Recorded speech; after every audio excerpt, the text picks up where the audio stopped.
Binakailang kilo ka ng kinain? Ikaw?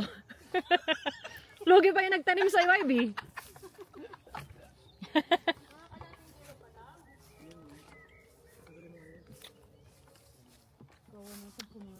Hindi para magtae ha. Basta wala akong bakit. Wala akong bakit. Ang ganda dito, Mas dark dun. Medyo malutong tong mga cherry na to. Siguro maganda yan kasi para hindi mabilis yes. Makineme root.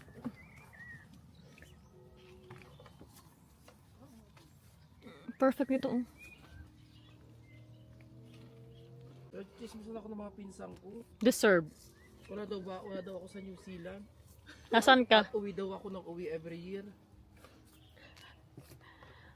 Sabi mo nasa Vietnam ka lang. Connect nun. Malayo daw kasi masyado yung New Zealand, B. Kaya nga, bakit ko daw nagagawa umuwi every year? Kasi kamo marami kang pera. Totoo. Diba? Kung di nyo afford, wag nyo ko idamay. Ganon.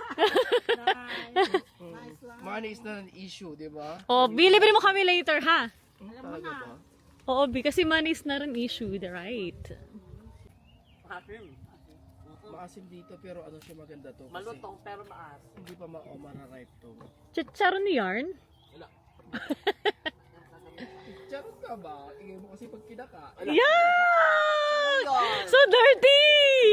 Yuck! May kinain ka na bang umiingay?